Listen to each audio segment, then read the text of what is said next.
Dear students, I hope all of you are well by the grace of the creator of this universe. You know, because of the present situation of our world, it is not possible for us to take our classes in classrooms. So, we are taking our classes on online basis. If you go to YouTube and search for RMC Mymensingh, you will get video classes for your pre-test examination. And if you go to facebook.com, then use RMC Office and you will be connected with us and be benefited through our classes. In my last video class, I discussed on the general rules of narration. Today, I am going to discuss on the main rules or the important rules of passage narration. Then come to the first one, rule 1. If you want to answer a passage narration, at first you will have to identify the speaker and the listener. অর্থাৎ একটি passage narration তুমি যখন answer করতে যাবে, তোমাকে প্রথমে যেটা করতে হবে, কে বক্তা এবং কে শ্রোতা সেটা তোমাকে চিহ্নিত করতে হবে। কারণ তুমি সম্পূর্ণ আনসারটা লিখেছো কিন্তু speaker and listener correctly identify করতে পারো নাই, then you may not get any mark or may get few marks. So we will have to identify the speaker and the listener at first. Then come to rule 2, reporting verb. You know, we use reporting verb to express the speech of reported speech. Actually, what we hear from any person, we try to express it to other, and that is reported speech. So, a reporting verb may be before a reported speech or after a reported speech or between two speeches. এর আমি কি বলতে চাচ্ছি যে reporting verb যেটা সেটা তোমার reported speech যেটা সেটা পূর্বে বসতে পারে। মনে করো এখানে আছে আই এম ওয়েল, এটা হচ্ছে রিপোর্টেড স্পিচ। তো রিপোর্টেড স্পিচের পূর্বে দেখো সেড ব্যবহার করা হয়েছে, এটা হচ্ছে রিপোর্টিং ভার্ব। আবার দেখো নেক্সট সেন্টেন্সে আই এম ওয়েল, এটা হচ্ছে রিপোর্টেড স্পিচ, তারপরে দেখো সেড বলা হয়েছে। এখানে এই সেটটা হচ্ছে রিপোর্টিং ভার্ব এবং সেটা আফটার রিপোর্টেড স্পিচ আমরা ইউজ করেছি। The next sentence look at I am well said Ratan I will join the programme. এখানে দেখো রিপোর্টেড স্পিচ সেটা তোমার রয়েছে সেন্টেন্সের মাঝখানে, আর তার পূর্বে একটি রিপোর্টেড স্পিচ, তারপর আরেকটি রিপোর্টেড স্পিচ, আর রিপোর্টিং ভার্বটা কি মাঝখানে রয়েছে। তো আমি যখন ইনডিরেক্ট করতে যাব তখন যেটা করতে হবে, এই রিপোর্টিং ভার্বটা রিপোর্টেড স্পিচের পূর্বেই থাকুক আর পরেই থাকুক অথবা দুটি বক্তব্যের মাঝখানেই থাকুক, আমি ইনডাইরেক্ট করার সময় অবশ্যই রিপোর্টিং ভার্বটাকে শুরুতে নিয়ে যাব। মনে করো এই এক্সাম্পলটা যে রয়েছে এটাকে যদি আমরা ইনডাইরেক্ট করতে যাই তাহলে কি আসবে, আমাকে বলতে হবে Ratan said that he was well and said that অথবা and added that he would join the programme. Rule 3. Sometimes we find some speeches of a same speaker in assertive form or interrogative form. Then what can we do? এই ক্ষেত্রে তোমাকে মনে রাখতে হবে বক্তার বক্তব্যটা যদি অ্যাসার্টিভে হয় তখন for the first time you will have to use said that, secondly you will have to use and added that, thirdly you will have to use and further added that, fourthly and moreover added that, and fifthly and again added that. এখন এই ক্ষেত্রে তোমাকে একটা বিষয় লক্ষ্য রাখতে হবে যে এখানে আমরা দেখো প্রথম দুটো যে রয়েছে এই দুটো আমরা ঠিক রাখবো, পরবর্তী যে তিনটি রয়েছে এই তিনটি আমরা যদি আপ ডাউন করি তাতে কোনো সমস্যা হবে না। কেউ যদি 3 নম্বর যে সেন্টেন্স সেখানে যদি লেখো অ্যান্ড ফার্দার অ্যাডেড দ্যাট তাহলেও চলবে, কেউ যদি লেখো অ্যান্ড এগেন অ্যাডেড দ্যাট তাহলেও চলবে, কেউ যদি লেখো and moreover added that তাহলেও চলবে। এখন আসো ইন্টারোগেটিভ সেন্টেন্স। ইন্টারোগেটিভ সেন্টেন্সের ক্ষেত্রে তোমরা জানো যখন অক্সিলারি ভার্ব দিয়ে প্রশ্ন করা হয় তখন আমরা ইফ ব্যবহার করি, আর যখন ডব্লিউএস কোয়েশ্চেন ইউজ করা হয় তখন আমরা ওই ডাব্লিউএস কোয়েশ্চেনটাকে ইউজ করে থাকি। তো ইফের পরিবর্তে আমরা হোয়েদার ইউজ করতে পারি, কিন্তু ডাব্লিউএস কোয়েশ্চেন থাকলে সেই ক্ষেত্রে ইফ বা হোয়েদার কোনোটাই বসে না। তো এখানে আমরা শুধু অক্সিলারি ভার্বের কথা চিন্তা করে ইফ দিয়ে দেখাচ্ছি তোমার বোঝার সুবিধার জন্য। যদি প্রথমবার থাকে ইন্টারোগেটিভ সেন্টেন্সটি তাহলে সেই ক্ষেত্রে আমরা আস্কড ইফ ব্যবহার করব। দ্বিতীয়বার যদি থাকে তাহলে অ্যান্ড আস্কড ইফ, তৃতীয়বার যদি থাকে অ্যান্ড অলসো আস্কড ইফ, চতুর্থবার থাকলে and again asked if, and last that is to say for the fifth time will use and more over asked if. তবে এই ক্ষেত্রে মনে রাখবে যে এই দুটো আমরা ঠিক রাখবো। পরবর্তী যে তিনটি রয়েছে এই তিনটির ক্ষেত্রে যদি আমরা আপ ডাউন করি তাহলে কোনো সমস্যা হবে না। এখন আসলে role 4-এ sometimes we find that we call a person using his or her name, then what can we do? এই ক্ষেত্রে তোমাকে মনে রাখতে হবে, যদি দেখো যে কারোর নাম ধরে ডাকা হয়েছে, মনে করো এই সেন্টেন্সে সুমনকে ডাকা হচ্ছে, আবার কখনো বা দেখা যাবে কি যে এই যে রিপোর্টিং ভার্বটা রয়েছে তারপরে এখানে অবজেক্ট দেওয়া নেই, এটার মধ্যে লক্ষ্য করে দেখো অবজেক্ট দেওয়া রয়েছে। এই ক্ষেত্রে তোমার বিষয়টা লক্ষ্য রাখতে হবে যে নাম দেওয়া থাকলেই আমরা রিপোর্টিং ভার্বের অবজেক্ট হিসেবে নিয়ে যাব না, আমাকে লক্ষ্য করতে হবে যে সেইডের পরে কোনো অবজেক্ট আছে কি না। যদি থাকে, যেমন এটার মধ্যে টু মি ছিল, তাহলে সেই ক্ষেত্রে যে নামটা দেওয়া থাকবে, যে নামে আমি একজন ব্যক্তিকে ডাকতেছি, সেই নামটাকে আমরা ব্র্যাকেটের ভেতরে নিয়ে যাব। Within bracket you will have to write that name. এখন তোমাকে যেটা করতে হবে, যদি দেখো রিপোর্টিং ভার্বে অবজেক্ট নেই তাহলে তোমাকে অবশ্যই নামটাকে রিপোর্টিং ভার্বের অবজেক্ট হিসেবে ব্যবহার করতে হবে। আর যদি দেখো অবজেক্ট দেওয়া রয়েছে তাহলে সেই ক্ষেত্রে আমরা এই নামটাকে উইদিন ব্র্যাকেটের ভিতরে লিখব। যেমন দেখো এখানে বলা হয়েছে he shed Suman do not quarrel. এখানে যেহেতু আমার রিপোর্টিং ভার্বে অবজেক্ট নেই, আমি কি করব, he ordered Suman not to quarrel. আর পরেরটা লক্ষ্য করো, they said to me Rafiq you attend the meeting. এখানে দেখো সেড টু ছিল, আমরা জানি যে সেড টু থাকলে টোল্ড ব্যবহার করা হয়, তো আমি টোল্ড ব্যবহার করলাম। অবজেক্ট এখানে মি ছিল, মি বসালাম, আর রফিকটাকে আমি ব্র্যাকেটের ভেতর নিয়ে গেলাম, নিয়ে বাকি যে অংশটা রয়েছে সেটাকে টু এর মাধ্যমে যুক্ত করে দেওয়া হলো। তার আনসারটা কি দাঁড়ালো, they told me to attend the meeting. বুঝতে পেরেছি? তো পরবর্তীতে আসো রোল 5।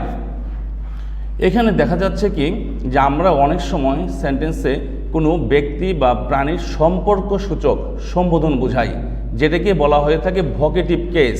ভোকেটিভ কেস মানে কি, সম্বোধনকারক। এখন কি ধরনের সম্পর্ক, কখনো বা আমরা ব্রাদার বলি, কখনো বা সিস্টার বলি, কখনো স্যার বলি, বা কখনো ফ্রেন্ড বলি, কখনো আঙ্কেল বলতে পারি, আন্টি বলতে পারি। তো এই যে তোমার কাউকে সম্বোধন করে বলা হচ্ছে, এটাকেই বলা হয়ে থাকে ভোকেটিভ কেস। এখন সেই ক্ষেত্রে আমরা কি করব, সেই ক্ষেত্রে সেন্টেন্সের শুরুতে অ্যাড্রেসিং কথাটা ব্যবহার করব। অ্যাড্রেসিং ব্যবহার করে তারপরে অ্যাজ বসাবো। এখন যে ভোকেটিভ কেসটা আমি ইউজ করলাম সেটাকে নিয়ে আসবো। যদি স্যার থাকে স্যার নিয়ে আসবো, ব্রাদার থাকলে ব্রাদার নিয়ে আসবো, যদি সিস্টার থাকে সিস্টার নিয়ে আসবো, আঙ্কেল বা আন্টি থাকলে আঙ্কেল বা আন্টি নিয়ে আসবো। এখন এই ক্ষেত্রে আরেকটা কথা বলে রাখি, যেটা পরবর্তী রোলসে আমি পাবো, ন্যাশনালি পাওয়া যাবে। এখানে স্যার কথাটা লক্ষ্য করো তোমার রয়েছে। এই ক্ষেত্রে স্যার বা ম্যাডাম পেলে একটা বিষয় তোমাকে লক্ষ্য করতে হবে যে স্টুডেন্ট এবং টিচারের মধ্যে কথা হচ্ছে কি না। If the conversation is between the teacher and the student, then you will use politely or with respect or respectfully or with politeness. But if the conversation is not between the teacher and the student, then you will use addressing. Am I clear to you? এখন আসো কি বলা হয়েছে, sir I have a problem to solve. এখন sir বলে সম্বোধন করা হয়েছে, যেহেতু স্টুডেন্ট বা টিচারের কথা বলা হয়নি, তাহলে কি তাকে সম্বোধন করা হচ্ছে। এখানে কোনো শ্রদ্ধা মূলত ইউজ করা হয়নি, যেটা আমরা টিচার স্টুডেন্টের মধ্যে পেয়ে থাকি। স্যার বলা বা ম্যাডাম বলাটা হচ্ছে শ্রদ্ধা বোঝানোর জন্য ইউজ করা হয়, কিন্তু এখানে সেটা করা হয়নি। এই ক্ষেত্রে আমরা এটাকে ভোকেটিভ কেস বা সম্বোধনকারক বলবো। তখন আমরা কি করব, অ্যাড্রেসিং কথাটাকে শুরুতে নিয়ে আসবো। তো অ্যাড্রেসিং বসালাম, তো স্ট্রাকচারে বলা হয়েছে অ্যাড্রেসিংয়ের পর অ্যাজ বসবে, বসালাম অ্যাজ। তারপর যদি এখানে স্যার থাকে ম্যাডাম থাকে, যেটা থাকবে ওটা আমি বসাবো। তারপর তোমার সাবজেক্ট আসবে, সাবজেক্ট কে ছিল, দি ম্যান, বসালাম দি ম্যান। তারপর রিপোর্টিং ভার্ব আসবে, সেড, বসালাম।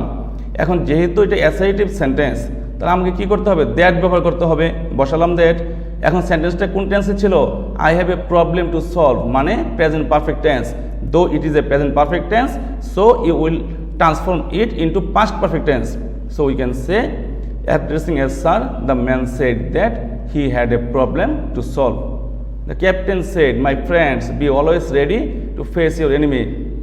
এখানে দেখো ক্যাপ্টেন মাই ফ্রেন্ডস বলে সম্বোধন করতেছে কাদেরকে, সোলজারদেরকে হতে পারে। তা সেই ক্ষেত্রে দেখো ওই যেহেতু সম্বোধনকারক আমরা অ্যাড্রেসিং ইউজ করব।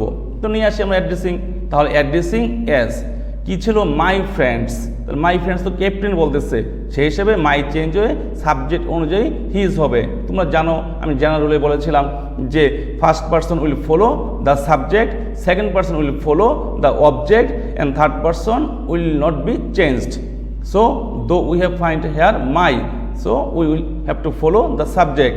The subject is the captain and its pronoun is his, and for that very reason I will have to say addressing as his friends, the captain ordered them to be always ready to face our ছিল, our first person, তো সাবজেক্টকে follow করবে, সেই হিসেবে আওয়ারটাকে plural ফর্মে, তার দি ক্যাপ্টেনের pronoun হচ্ছে হিজ।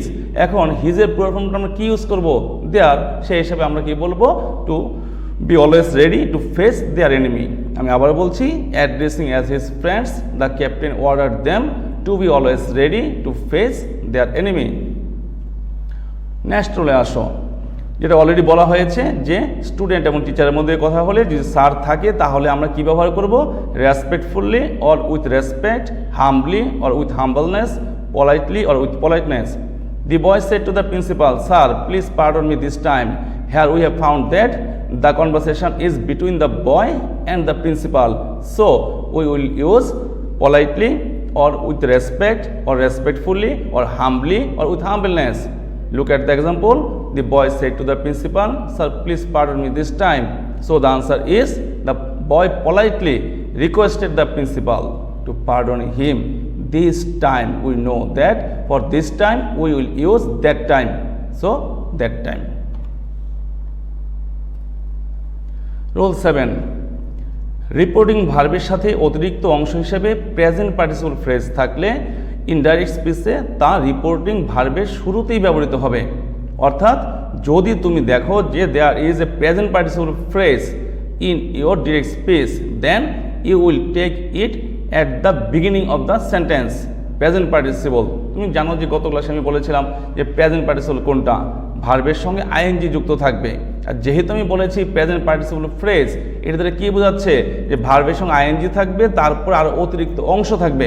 তো যদি আমরা দেখি যে সেন্টেন্সে প্রেজেন্ট পার্টিসিপল রয়েছে, সেই ক্ষেত্রে আমরা কী করব? অবশ্যই প্রেজেন্ট পার্টিসিপল যুক্ত অংশটাকে সেন্টেন্সের শুরুতে নিয়ে আসবো। কিন্তু কথা হচ্ছে যে যদি প্রেজেন্ট পার্টিসিপল না থাকে তখন আমরা কি করব? অর্থাৎ যদি পাস্ট পার্টিসিপল ফর্ম থাকে সেই ক্ষেত্রে তার স্থানের কোনো পরিবর্তন হবে না। পাস্ট পার্টিসিপল কোনটা নিশ্চয়ই জানো, যে V3 যেটাকে আমরা বলি, অর্থাৎ ভার্বের সঙ্গে ডি, ইডি, টি, ইএন এগুলো যুক্ত করে অথবা ভার্বের মধ্যস্থিত ভাওয়েল পরিবর্তন করে আমরা যে ফর্মটা প্রদান করে থাকি সেটাকে বলা হয় পাস্ট পার্টিসিপল। কাজেই কথাটা কি আসলো? যখন আমরা দেখব প্রেজেন্ট পার্টিসিপল রয়েছে তখন আমরা সেন্টেন্স প্রথম নিয়ে আসবো। যখন আমরা দেখব পাস্ট পার্টিসিপল রয়েছে ওটা স্থানে পরিবর্তন করব না। এক্সাম্পলে আসো, তাহলে আরও ক্লিয়ার হবে বিষয়টা। Are you brothers? Asked the mistress of the house, turning to the dervishes. Look at the sentence, turning to the dervishes. এখানে দেখো টার্নিং টু দ্য ডারভিশেস হচ্ছে প্রেজেন্ট পার্টিসিপল ফ্রেজ। আমি যখন এটাকে ইনডাইরেক্টে ট্রান্সফার করতে যাব তখন কী করতে হবে? এই টার্নিং টু দ্য ডারভিশেস এই কথাটাকে আমি সেন্টেন্সের প্রথমে নিয়ে যাব। লক্ষ্য করো আনসারটা, টার্নিং টু দ্য ডারভিশেস নিয়ে আসা হলো। তারপর সাবজেক্ট বসবে। সাবজেক্ট কে ছিল? দ্য মিস্ট্রেস, এবং তার সঙ্গে অতিরিক্ত অংশ ছিল অফ দ্য হাউস, ওটা নিয়ে আসি। তাহলে turning to the dervishes, the mistress of the house asked. এখন দেখো আর ইউ ব্রাদার্স, এটা দেখো অক্সিলারি ভার্ব দিয়ে প্রশ্ন করা হয়েছে, ইন্টারোগেটিভ সেন্টেন্স। আমরা জানি যে অক্সিলারি ভার্ব দিয়ে যখন প্রশ্ন করা হয় তখন কি করতে হবে? অবশ্যই আমরা ইফ বা হোয়েদার ব্যবহার করব। তাহলে ইফ ব্যবহার করলাম, ইউ সেকেন্ড পারসন অবজেক্টকে অনুসরণ করবে। তো এই সেন্টেন্সের মধ্যে অবজেক্ট হিসেবে ইউজ করা হয়েছিল ডারভিশেস, তার প্রনাউন কি? দে। সেই হিসাবে ইফ দে, এম ইজ আর থাকলে ওয়াজ ওয়ার হয়, যেহেতু দে প্লুরাল ফর্ম তার কি আমরা অবশ্যই ওয়ার ব্যবহার করব। তাহলে ইফ দে ওয়ার ব্রাদার্স। তাহলে বুঝতে পেরেছ যে যখন প্রেজেন্ট পার্টিসিপল পাচ্ছি সেন্টেন্সের প্রথম নিয়ে আসবো। এখন আসো যে অনেক সময় দেখা যায় যে পাস্ট পার্টিসিপল রয়েছে, এই দেখো সিচুয়েটেড বিসাইড দ্য বুড়িগঙ্গা, এই যে সিচুয়েটেড, এই যে পাস্ট পার্টিসিপল ফর্ম। এখন আমরা কি করব? প্রেজেন্ট পার্টিসিপল তো আমরা শুরুতে নিয়ে গিয়েছিলাম, কিন্তু পাস্ট পার্টিসিপলের ক্ষেত্রে আমরা স্থানে পরিবর্তন করব না। মানে তার পূর্বে হাউস ছিল, পরে বিসাইড আছে, দুটোই ঠিক থাকবে, মানে এই মাঝখানে বসবে। তাহলে দেখো আমি নিয়ে আসি, সাবজেক্ট নিয়ে আসি, the mistress of the house বসালাম। তারপরে ছিল সিচুয়েটেড বিসাইড দ্য বুড়িগঙ্গা, বসিয়ে দাও সিচুয়েটেড বিসাইড দ্য বুড়িগঙ্গা বসালাম। ইন্টারোগেটিভ সেন্টেন্স, ইন্টারোগেটিভ সেন্টেন্সে রিপোর্টিং ভার্ব হিসেবে কী ব্যবহৃত হয়? আস্কড। তো বসালাম আস্কড। দেখো এখানে হোয়াই ছিল, মানে কি ডাব্লিউএস কোয়েশ্চান। তাহলে আমরা কি করব? ডাব্লিউএস কোয়েশ্চানটাকে এখানে নিয়ে যাব, নিয়ে ইউ সেকেন্ড পারসন, তো অবজেক্ট হিসাবে আমরা দে করলাম, তারপর ব্যাগড বসালাম। তো আনসারটা কি আসলো? The mistress of the house situated beside the Buriganga asked why they begged. Next চলে আসো, কোনো রিপোর্ট স্পিচের শুরুতে যদি by Allah, by job by my love, by my life থাকে, তাহলে ইনডাইরেক্টলি শুরুতেই কী করতে হবে? Swearing by Allah, job or life or God ইত্যাদি ব্যবহার করতে হবে। এই ক্ষেত্রে মনে রাখতে হবে যে এই যে শব্দগুলি বলা হচ্ছে by Allah, by love, by my love, by my life, we use this words to swear, অর্থাৎ শপথ করার জন্য আমরা এগুলোকে ব্যবহার করি। যেহেতু শপথ করার জন্য ব্যবহার করি, এটা ইংলিশটা কি? সোয়ার। তো সোয়ারের পাস্ট ফর্ম কি? সোর। আবার এটাকে আরেকটাভাবে করা যাবে যে যদি তুমি সাবজেক্ট বসিয়ে করো তাহলে তো আমি সোর দিয়ে করতেছি, আর যদি দেখো আমি সাবজেক্ট বসিয়ে করবো না, আমি সোয়ারটাকে সেন্টেন্সের প্রথমে নিয়ে আসবো, তাহলেও করা যাবে। সেটা হচ্ছে তখন সোয়ারিং লিখতে হবে। এখন কথা হচ্ছে যে যদি দেখো যে বাই আল্লাহ থাকে তাহলে সোয়ারিং বাই আল্লাহ লিখবো প্রথম রোল অনুযায়ী। দ্বিতীয় রোলটা আমি আবার পরে আসতেছি। বাই জব যদি থাকে তাহলে swearing by job. By my love যদি থাকে সোয়ারিং বাই মাই লাভ লিখবো। যদি লাইফ থাকে তাহলে সোয়ারিং বাই মাই লাইফ, এগুলো ইউজ করবো। যদি গড থাকে সোয়ারিং বাই গড, এগুলো ব্যবহার করব। তো এখন আসো ডাইরেক্ট স্পিচে একটা উদাহরণ আগে দেই, পরে আমি দ্বিতীয় নিয়মটা বলতেছি। By Allah he replied I will not leave this house. তাহলে কি সে আল্লাহর নামে শপথ করতেছে যে সে বাড়িটা ত্যাগ করবে না। তাহলে according to the rule use swearing by Allah. তাহলে দেখো আমি কী বললাম, যে সোয়ারিং বাই আল্লাহ বসালাম, সাবজেক্ট নিয়ে আসলাম, রিপোর্টিং ভার্ব নিয়ে আসলাম, অ্যাসার্টিভ ফর্মে ছিল, আমি দ্যাট ব্যবহার করব। আই ছিল ফার্স্ট পারসন, তাহলে আই ফার্স্ট পারসন সাবজেক্ট অনুসারে আমরা হিতে রূপান্তর করব। আমরা জানি উইল থাকলে উড হয়, বসালাম উড। নট ছিল, বসিয়ে দিলাম নট। আর উডের পরে তো সবসময় ভার্বের বেস ফর্ম হয়, সেই হিসেবে লিভই থাকবে। এখন লক্ষ্য করো দিস হাউস ছিল, দিসের পরে কি একটা নাউন রয়েছে। যেহেতু তোমার দিসের পরে নাউন রয়েছে, আমরা জানি যে দিসের পরে যদি টাইম থাকে তাহলে দ্যাট প্লাস টাইম হয়, কিন্তু যদি দেখো দিসের পরে কোনো নাউন রয়েছে then we will use the plus noun. তাহলে আনসারটা কি আসলো? Swearing by Allah he replied that he would not leave the house. এখন এটাকে যদি তুমি সেকেন্ড ওয়েতে যাও তাহলে সেই ক্ষেত্রে আমরা কী করব? সেই ক্ষেত্রে আমরা কি বলতে পারি? এই সোয়ারিং বাই আল্লাহ কথা এভাবে না লিখে আমরা কি লিখবো? He swore by Allah that he would not leave the house. He swore by his life. He swore by God. এভাবে তোমাকে লিখতে হবে যদি সোর দিয়ে করতে যাও। আর যদি তুমি সোর দিয়ে না করতে চাও, সেন্টেন্সের শুরুতে নিয়ে আসো, তাহলে ওই যে রাইট ফর্মের নিয়মে বলা হয়েছিল শুরুতে মূল ভার্ব আসলে আইএনজি হয়, সেই হিসেবে তোমাকে সোয়ারিং দিয়ে করতে হবে। নেক্সট রুলে আসো। অনেক সময় দেখা যাচ্ছে কি যে কারোর সঙ্গে কথা বলার সময় কোনো কারণে হয়তো বা তুমি একটু দুঃখ প্রকাশ করতেছো, তখন আমরা কি বলে থাকি? সরি বলি, আই এম সরি বলি। তো এরকম যদি পাও then you will have to use speaker plus apologized or speaker plus expressed his or her regret. এখন লক্ষ্য করো যে sorry or I am sorry এটা থাকলে আমরা স্পিকারটাকে বসাবো, বসানোর পরে রিপোর্টিং ভার্ব হিসেবে অ্যাপোলোজাইজড ইউজ করব, অথবা সরাসরি বলতে পারি স্পিকার প্লাস এক্সপ্রেস বসিয়ে হিজ অর হার রিগ্রেট কথাটা ইউজ করতে পারি। লক্ষ্য করো কি বলছে, sorry sir I will not be late again said the student. দেখো সরি স্যার, সরি কথাটা ছিল, এই দেখো আমি কি বলছিলাম স্ট্রাকচারে স্পিকার বসবে, বসালাম দ্য স্টুডেন্ট বসালাম, যেহেতু টিচারের সঙ্গে কথা হচ্ছে স্টুডেন্টের কথা বলতেছে, তাছাড়া আমি ক্লু দিয়েও দিয়েছি সেড দ্য স্টুডেন্ট, তাহলে আমি দ্য স্টুডেন্ট বসালাম। বসানোর পরে কি বলা হয়েছে যে অ্যাপোলোজাইজড বসাতে হবে, বসালাম আমি অ্যাপোলোজাইজড, তাহলে দ্য স্টুডেন্ট অ্যাপোলোজাইজড। বাকি যে অংশটা থাকবে সেটাকে যুক্ত করার জন্য অ্যান্ড সেড দ্যাট ইউজ করতে পারে অথবা দ্যাট ইউজ করতে পারে। তাহলে কি আসে আনসারটা? The student apologised and said that he would not be late again. আবার দেখো he said sorry I cannot go, তাহলে এটার মধ্যে দেখো অ্যাপোলোজাইজ দিয়ে করা হয়েছিল, আর এটার মধ্যে দ্বিতীয় রোলটা যেটা ছিল আমরা expressed plus speaker plus regret use করব। সেই হিসেবে দেখো he expressed his regret and said that, অথবা he expressed his regret that he could not go। বুঝতে পেরেছি? এটাকে তৃতীয় আরেকটা নিয়মে করা যাবে, যা এখানে দেওয়া হয়নি, এখানে দুটো নিয়ম দিয়েছি। তৃতীয় নিয়ম যেটা আমরা করতে পারি ব্যাগিং অ্যাপোলজি দিয়েও করতে পারবো। ব্যাগিং অ্যাপোলজি অথবা সিকিং অ্যাপোলজি দুটোর মধ্যে যে কোনোটা ইউজ করতে পারবো। তুমি বলতে পারবো এখানে যে begging apology the student said that he would not be late again. তো বুঝতে পেরেছি? এখন আসলে রোল 10-এ কি বলা হয়েছে দেখো কি বলা হয়েছে, অনেক সময় আমরা রাস্তা দিয়ে যখন হাঁটাচলা করি অথবা কোনো কাজ করি তখন কারো দৃষ্টি আকর্ষণ করার জন্য আমরা কিছু ওয়ার্ড ইউজ করে থাকি, যেমন excuse me, look, listen, hello. তো তো এগুলো মূলত ইউজ করি কেন? আমরা দৃষ্টি আকর্ষণ করার জন্য। এখন ডাইরেক্ট স্পিচে যদি এগুলো থাকে তখন সেই ক্ষেত্রে আমরা কি করব? সেই ক্ষেত্রে সেন্টেন্সের শুরুতে স্পিকার বসাবো, তারপর ড্রু ইউজ করব। এখানে আমি কিন্তু উচ্চারণটা করতেছি কি ড্রু, অনেকেই আমরা উচ্চারণ করি ড্রিউ, ড্রিউ নয়, উচ্চারণটা হচ্ছে ড্রু। এই কথাটা মনে রাখতে হবে, এই ভুলটা আমরা অনেকেই করি, ড্রিউ নয় ড্রু উচ্চারণটা। তাহলে কি আসলো? স্পিকার বসবে, তারপর ড্রু বসবে, তারপরে আমরা যে অবজেক্টটা থাকবে সেটা অনুযায়ী হিজ, হার, মাই, দেয়ার এগুলি ব্যবহার করব। তারপরে অ্যাটেনশন কথাটা বসাবো, বসিয়ে রিপোর্টিং ভার্ব বসে বাকি অংশ চেঞ্জ হবে। তাহলে দেখো কি বলা হয়েছে, he said to her excuse me what is the time by your watch.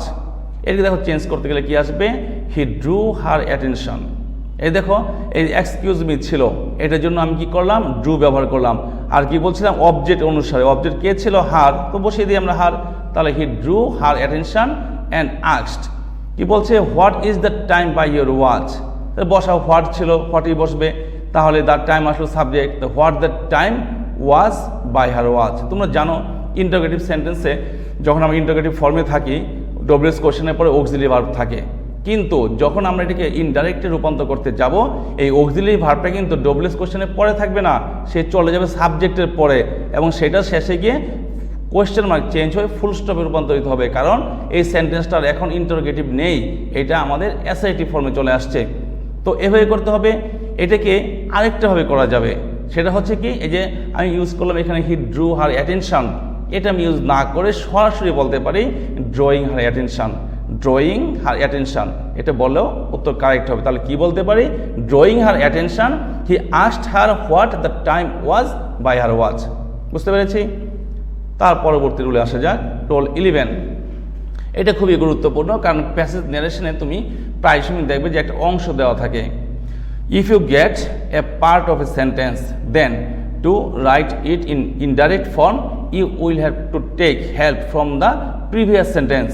অর্থাৎ কি বলা হচ্ছে, যে যখন তুমি দেখবে প্যাসেজ ন্যারেশনে অর্ধেকটা অংশ বা আংশিক একটা অংশ দেওয়া হয়েছে, সেই ক্ষেত্রে আমরা কি করব, সেই ক্ষেত্রে তার পূর্বের যে সেন্টেন্সটি রয়েছে সেইখান থেকে আমরা অংশ নেব, হেল্প নেব। উদাহরণ লক্ষ্য তাহলে আর ক্লিয়ার হবে। Do you know why are you sent to school for playing with friends father said Jack.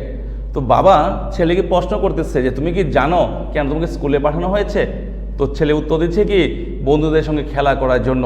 তো এখানে দেখো সেন্টেন্সটা কিন্তু সম্পূর্ণ নেই, জিনিসটা এইরকম ছিল যে I am sent to school for playing with friends father. I am sent to school কথাটা কিন্তু লুকায়িত আছে। You will have to use that sentence, that part of the sentence. তো আনসারটা কি আসে তাহলে দেখো, do you know why you are sent to school. Father একটা প্রশ্ন করেছে, তখন বলতে পারি father asked Jack if he knew why he was sent to school. এখন জ্যাক আনসার দিচ্ছে কি, ফর প্লেইং উইথ ফ্রেন্ডস। যেটা বলছিলাম, তো লুকিয়ে রয়েছে কোনটা, যে I am sent to school, তো এই কথা লুকায়িত, ওইটাকে আমি এখন নিয়ে আসবো। তাহলে কি আসে আনসারটা, Jack told his father that he was sent to school for playing with friends. তো এভাবে প্রায় সময় আমরা দেখবো যে আংশিক দেওয়া থাকতে পারে, তখন পূর্ববর্তী সেন্টেন্সটাকে আমরা ব্যবহার করব। তো এখন লক্ষ্য করো রোল 12 কি বলা হয়েছে, ডাইরেক্ট ন্যারেশনে যদি liar, you a liar, slow coach মানে কি, অলস ব্যক্তি, হিউমারিস্ট মানে হাস্যকর বা রসিক ব্যক্তি ইত্যাদি উল্লেখ থাকে, তাহলে ইনডাইরেক্ট করার সময় কী করতে হবে। তা আমরা কিন্তু অনেক সময় বলি, তোমার ফ্রেন্ডের সঙ্গে ঝগড়া হয়েছে, তোমরা কী বলো যে you a liar or liar, অথবা তুমি বাসায় খুব অলসভাবে সময় কাটাও, তোমার বাবা বলে যে you have become a slow coach. তো এটা কিন্তু করা থাকে অনেক সময়, যে স্লো কোচ বলা হয়, অথবা হিউমারিস্ট, মনে করো কেউ তোমার সঙ্গে কথা বলতে হাস্যকর, সে একজন ব্যক্তি খুব মজা করে কথা বলে, তুমি বলতে পারো যে ইউ আর এ হিউমারিস্ট। তো এরকম কিন্তু আমরা কাউকে সম্বোধন করে ডাকি। তো এরকম যদি পেয়ে যাও, তখন সেই ক্ষেত্রে আমরা কী করব, সেই ক্ষেত্রে সেন্টেন্সের শুরুতে স্পিকার বসবে, তারপরে রিপোর্টিং ভার্ব হিসাবে কল্ড চলে আসবে। কল্ড আসার পরে যে নামে ডাকা হচ্ছে সেটা আসবে, তার পূর্বে যদি রিপোর্টিং ভার্বে অবজেক্ট থাকে, অবজেক্ট আমি ইউজ করব, করে যে নামে ডাকা হচ্ছে সেটা আমরা ব্যবহার করব। যেমন উদাহরণটা লক্ষ্য করো, he said to me you liar. এখানে দেখো সে আমাকে কি বললো, যে তুমি মিথ্যুক, মানে কি সে আমাকে মিথ্যুক ডাকতেছে। ডাকা ইংলিশ কি, কল, সেই আমরা বলতে পারি he called me a liar. Roll 13 আসো কি বলছে, রিপোর্টের স্পিচে থ্যাংক ইউ থাকলে, এটা আমরা প্রায় সময় পাই, থ্যাংক ইউ থাকে প্যাসেজ ন্যারেশনে। তো থ্যাংক ইউ যদি থাকে, then you will have to use thanked. Okay, তো এখানে দেখুন কি বলা হয়েছে, he said to me thank you. তাহলে আমরা কি বলবো, হি থ্যাঙ্কড মি। তো রুল 14 আসো, রিপোর্টের স্পিচে good morning, good evening, good afternoon থাকলে ইন্ডিয়ান স্পিচ আমরা কী ব্যবহার করব, উইশ বা উইশড। আমরা জানি যে good morning, good evening, good afternoon এই জাতীয় শব্দগুলোর মাধ্যমে কাউকে শুভেচ্ছা জানাই। হয়তোবা তুমি কারোর সঙ্গে দেখা হলো সকালে, দেখা তুমি কি বলবা যে গুড মর্নিং, অথবা ফোনে কথা বলতেছো বলবো কি hello friend good morning.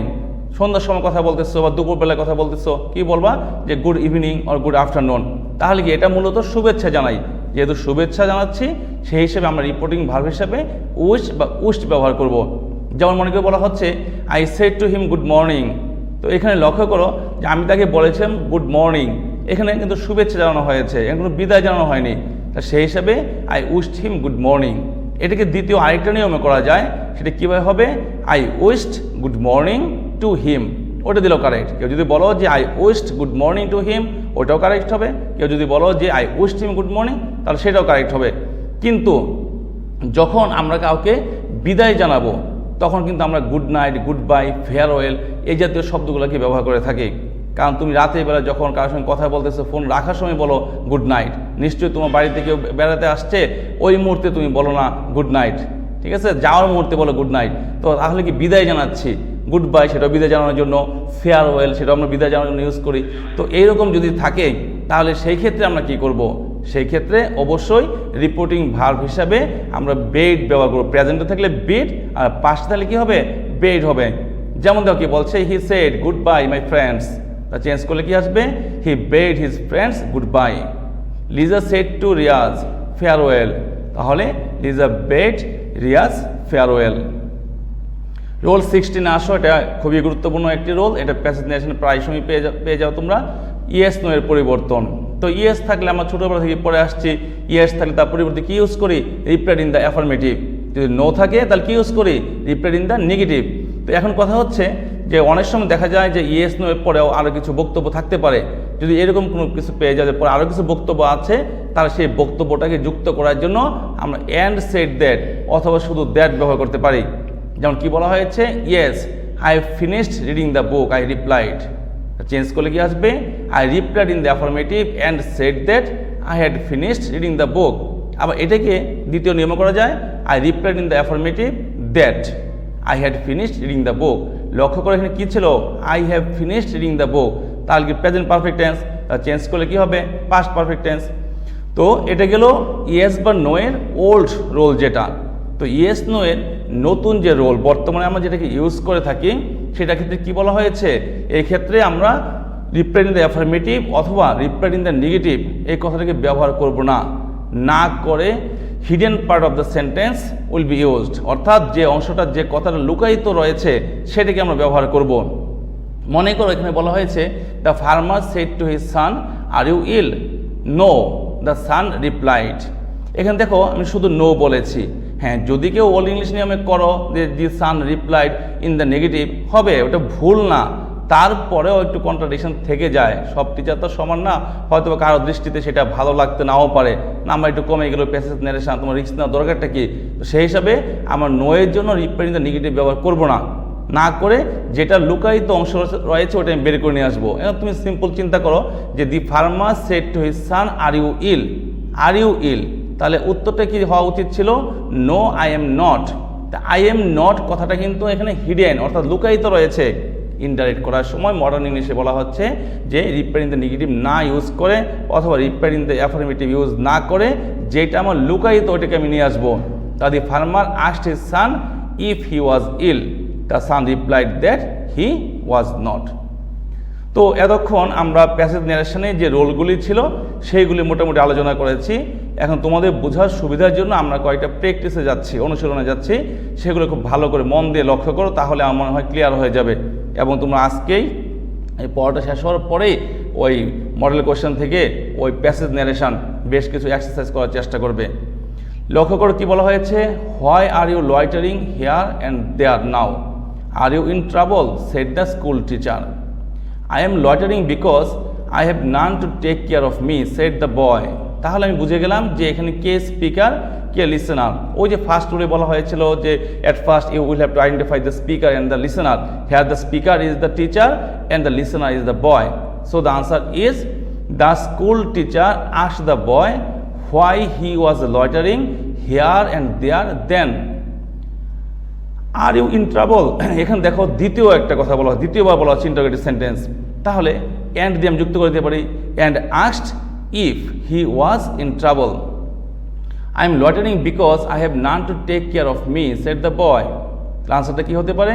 The boy answer that he was loitering because he had none to take care of him. The school teacher said do you feel hungry. তাহলে আমরা কি বলতে পারি? The school teacher asked the boy if he felt hungry. Yes, I am very hungry now, said the boy. এখানে old ইংলিশের নিয়মে করলে তুমি বলতে পারো the boy replied in the affirmative that he was very hungry then. তবে new English যদি করো তাহলে রিপ্লাইড ইন দ্য অ্যাফার্মেটিভ কোনো প্রয়োজন নেই। এখানে লুকায়িত অংশ বলতে কিছু নেই, লুকায়িত অংশ তারা দিয়েই দিয়েছে। তার সেই ক্ষেত্রে কি আসবে? the boy replied that he was very hungry then. তার পরবর্তীতে আসো, why are your children crying my daughter said the caliph, they have been starving said the woman. তাহলে আমরা বুঝতে পেরেছি এখানে যে খলিফা এবং মহিলার মধ্যে কথা হচ্ছে। তো এখানে খলিফা মহিলাটাকে লক্ষ্য করো মাই ডটার বলে সম্বোধন করেছে। এখানে মাই ডটার, তাহলে এটা কি ভগেটিভ case?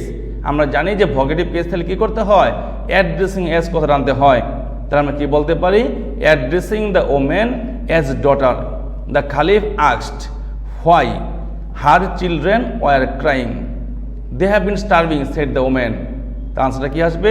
The woman replied that they had been starving. Have you none else in the world?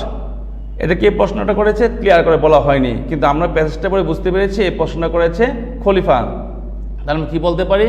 The Caliph asked the woman if she had none else in the world. My husband died some months এগো। এখানে লক্ষ্য করো যে এই কথা কিন্তু মহিলার বক্তব্য এবং পরবর্তী যে বক্তব্যটা রয়েছে সবটাই কিন্তু মহিলার। ওই যে আজকে রুলে বলা হয়েছিল যে অ্যাসাইটিভ কয়েকটা থাকলে আমরা said that and added that and further added that এগুলো ইউজ করব।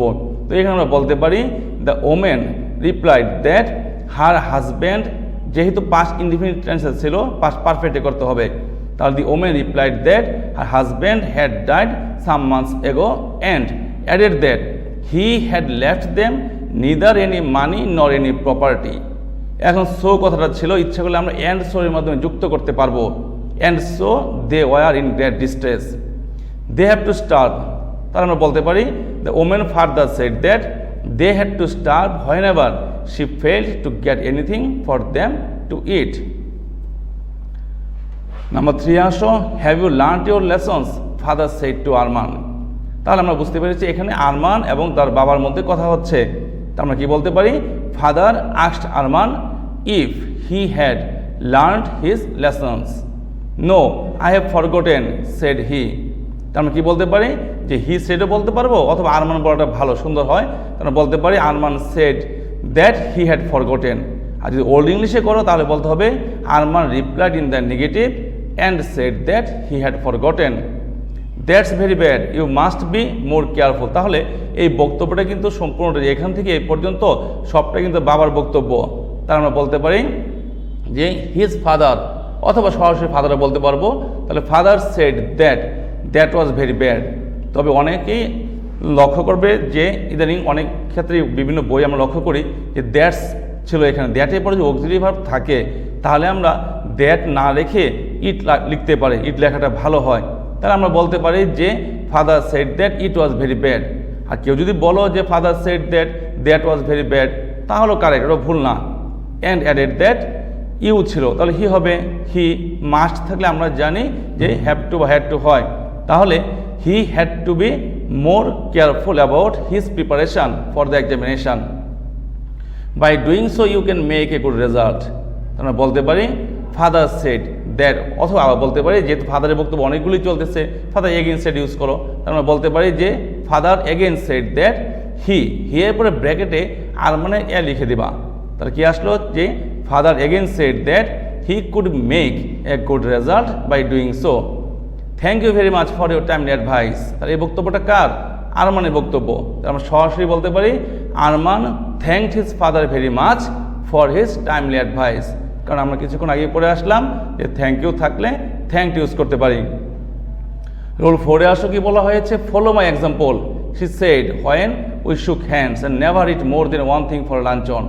তাহলে সে এবং আমার মধ্যে কথা হচ্ছে, এখানে আমরা কি বলতে পারি, এখানে বলতে পারি যে এখানে দেখো হোয়েন ছিল, আমরা হোয়েন রাখতে পারি।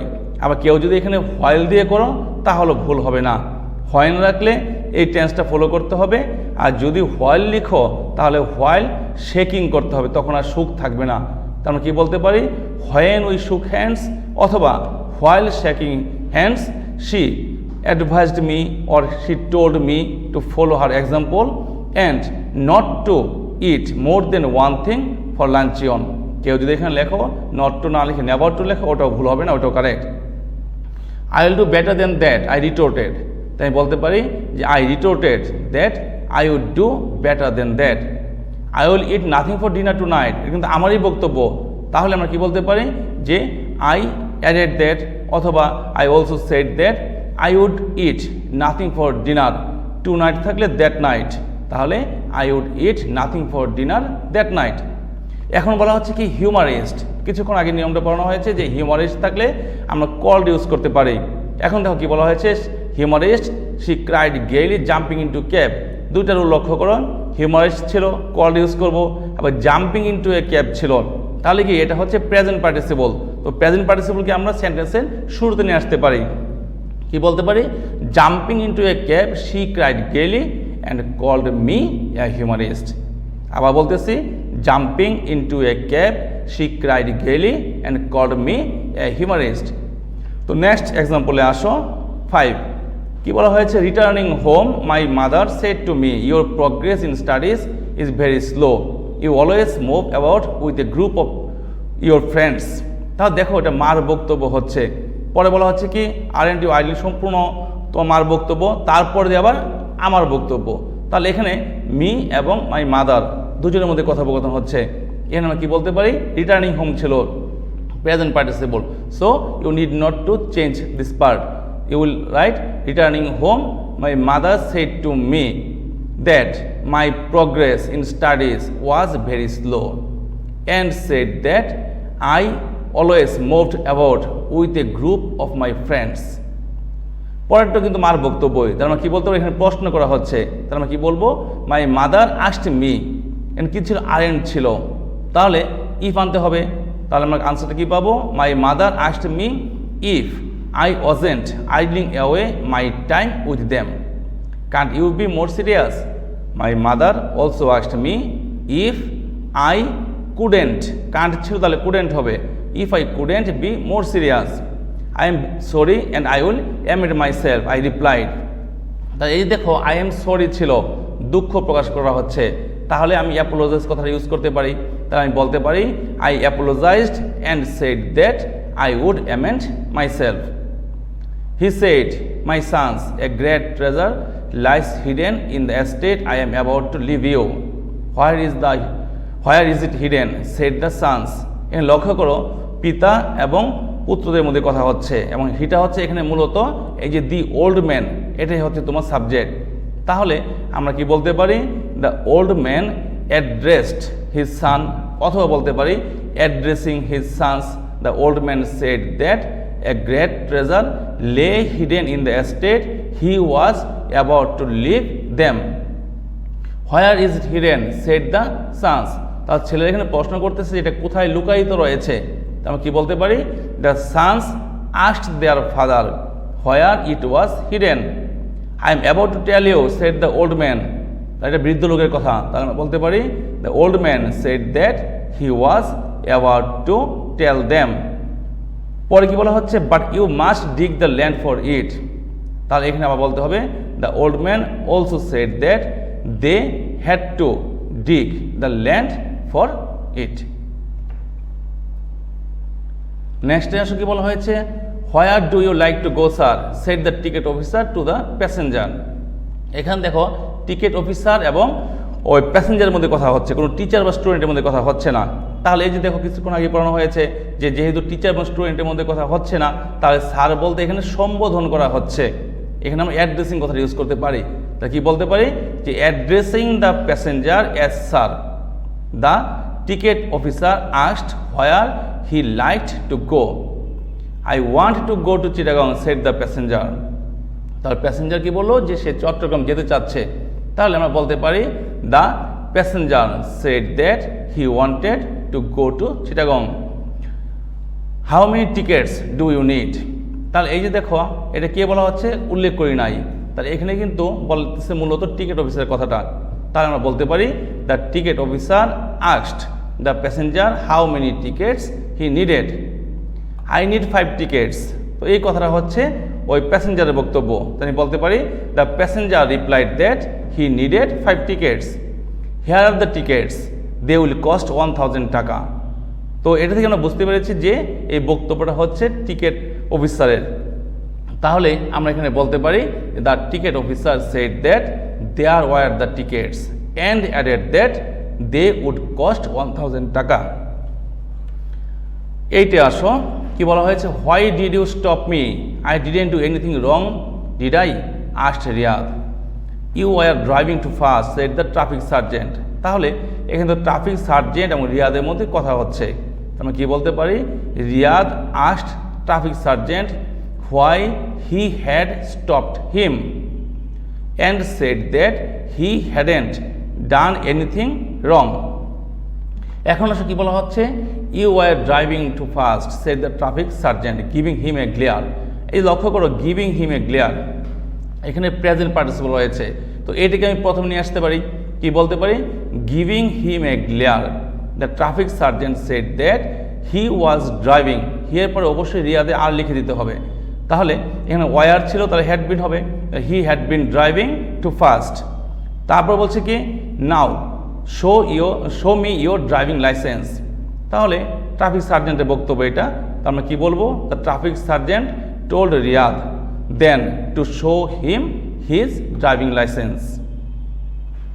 Number 9, will you buy my hair asked Della. I buy hair said madam. তো এখানে লক্ষ্য করো ম্যাডাম এবং ডেলার মধ্যে কথা হচ্ছে। তাহলে আমরা কি বলতে পারি, Della asked madam if she would buy her hair. Madam অনেক সময় আমরা মাদাম ইউজ করি কথাটার মধ্যে, মাদামও বলি।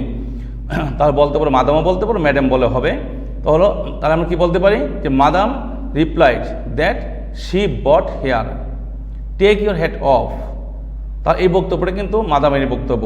তাহলে আমরা কি বলতে পারি, madam told Della to take her head off and proposed that they might have a sight at the locks of it. Let's ছিল, আমরা মাইট দিয়ে করতে পারবো এখানে। $20 সেড মাদাম। তাহলে মাদাম এখানে $20 অফার করতেছে ডেলারকে, যে চুলের মূল্য $20 দিবে। তাহলে আমরা কি বলতে পারি, madam offered Della $20। Give it me quick said Della. তাহলে আমরা কি বলতে পারি, Della told madam to give it her quick. Number 10, do you know Bangladesh Open University offers an English self learning course. Sijan said to Shaon. আমরা কি বলতে পারি, Sijan asked Shaon if he knew Bangladesh Open University offered an English self learning course. Yes, I have heard it from my father who works as a tutor of the course. তাহলে এটি কিন্তু শাওনের বক্তব্য। তাহলে আমরা বলতে পারি ওল্ড ইংলিশে বললে Shaon replied in the affirmative, আর যদি মডার্ন ইংলিশে বলো তাহলে রিপ্লাইড ইন দ্য অ্যাফার্মেটিভ লেখার কোনো প্রয়োজনই নেই। তাহলে ওল্ড ইংলিশে যদি বলি তাহলে আসছে কি, Shaon replied in the affirmative that he had hard it from his father who worked as a tutor of the course. It is a 6-month course known as CELP, said Shaun. The Shaun added that it was a 6-month course known as CELP. So students, today I am going to finish my class. I hope that if you practice from your model question, then passage narration will be very easy for you. If you have any question regarding my lecture, then you can question me. I will answer it through Facebook. Thank you very much.